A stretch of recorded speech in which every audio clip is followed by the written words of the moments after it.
All right, everyone.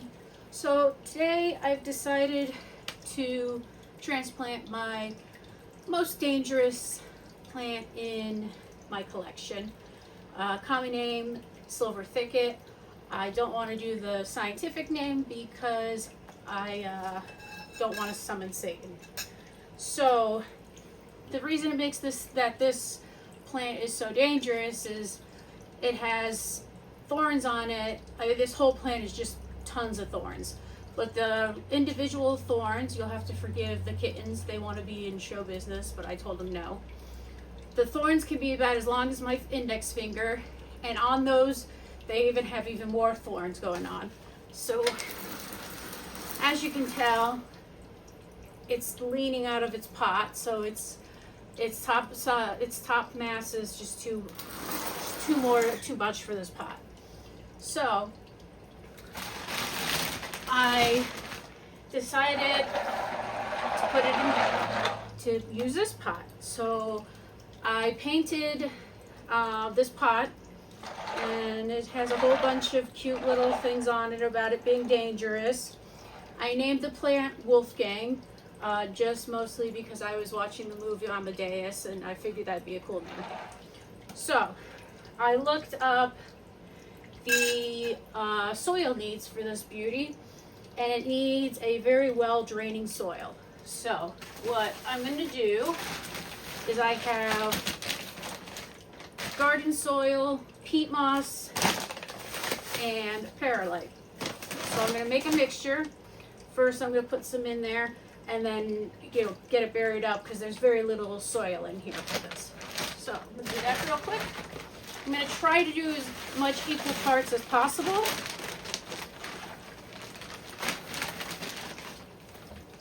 So I can kind of make it well draining.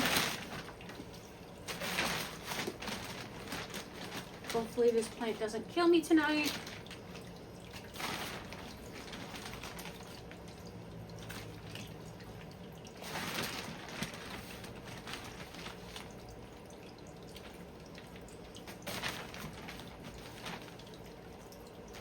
Okay, so I got that.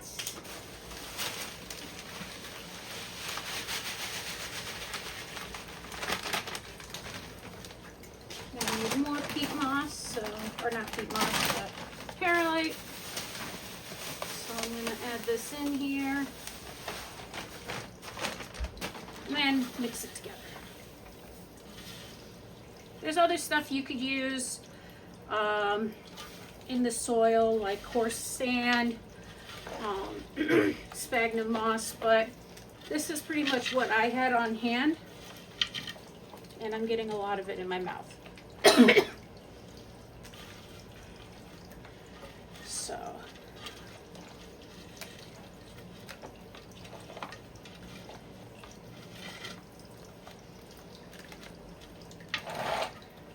okay, so I still have a little bit of room to add more.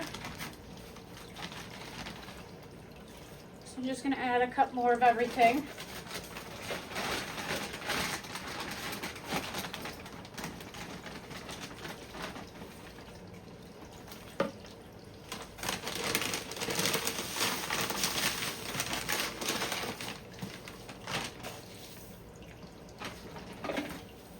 And then for the soil on top, I'm just gonna do a mixture of the peat moss and the garden soil.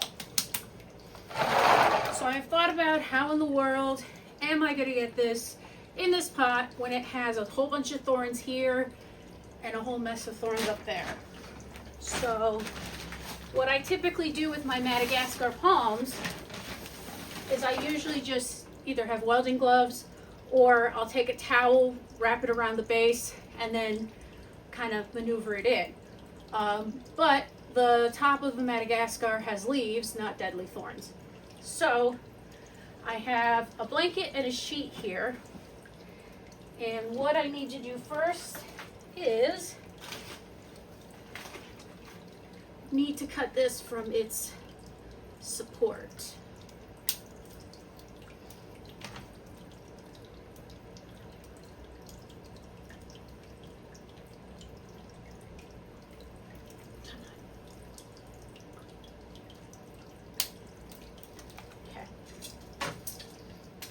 So I'm going to use this.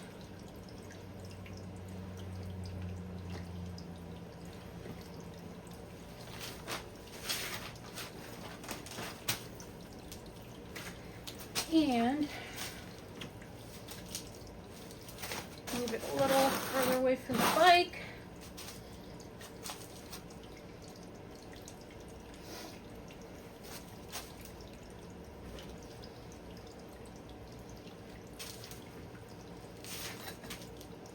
Okay.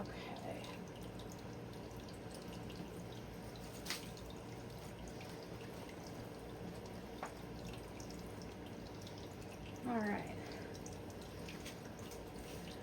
Now that seems like that is definitely going to help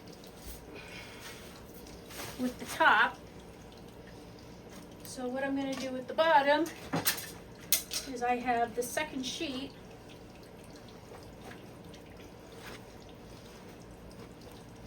Actually,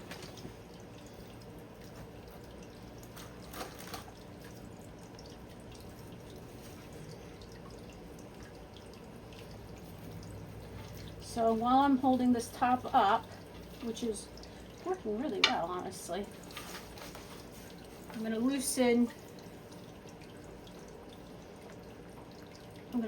the soil that's already there so the roots will know to go to explore. And I want to make sure the plant is pointing straight up.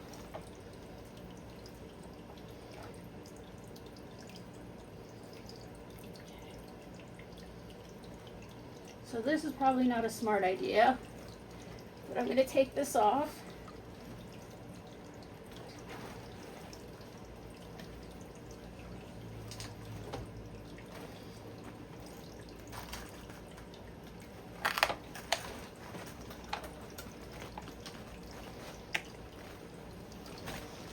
There we go. Just so I can get a better look at it.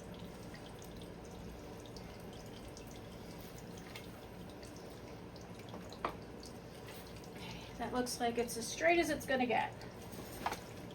So, I'm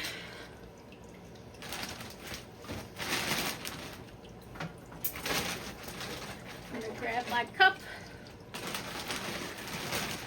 I'm going to start filling in. There's about a 5-inch gap or so with exposed roots and everything from the lid, not the lid, the rim.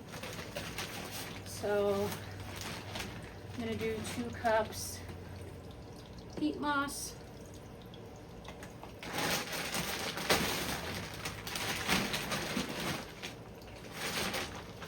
And 2 cups soil.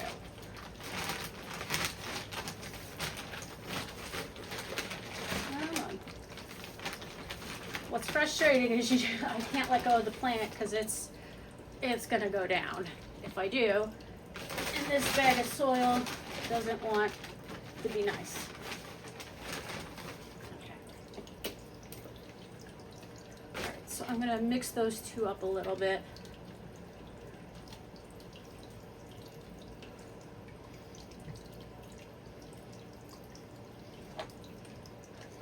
I'm going to pack down the soil. It doesn't look like it's completely centered, but the plant does have a little bit of a lean into it, so the overall plant is centered. So the next thing we're doing is we're going to set up supports, because if you don't, it's going to lean and possibly fall out. And it'll probably fall when I pass by it. So.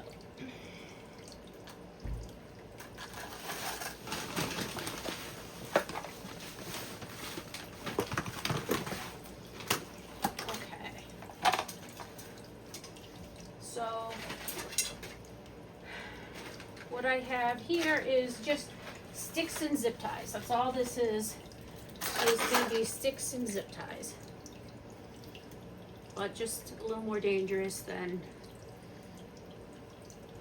when I do the Madagascars.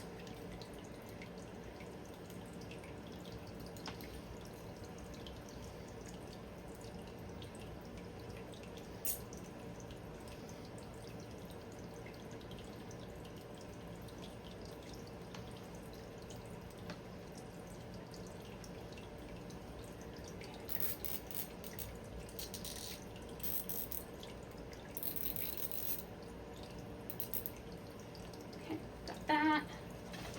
And I'm gonna do more than one stake, just, you know, give it a little extra stability. So yeah, because you can see here, there's that bad lean this way, so this support is taller, so maybe I can train it to go back straight.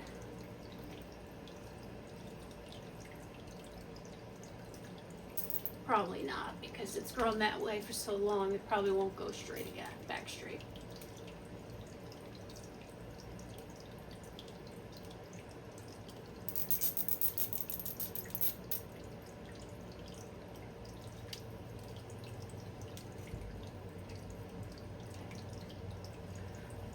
So then I move the pot and see if the plant moves. I mean, the whole plant moving. Got that. I'm gonna make sure the amount of soil is adequate. You always want to make sure you leave a little space between the soil and the top of the pot, so when you water, you know, there's a little reservoir for the water to hold. So this guy will probably get watered in a few days, and then maybe after a month or so I might fertilize it. It says it doesn't need to be, but maybe that'll give it a little, you know, spur to grow some more and maybe not hate me as much. So thanks for watching, and if you were in the pool saying I would be murdered by this plant, I'm sorry you lost.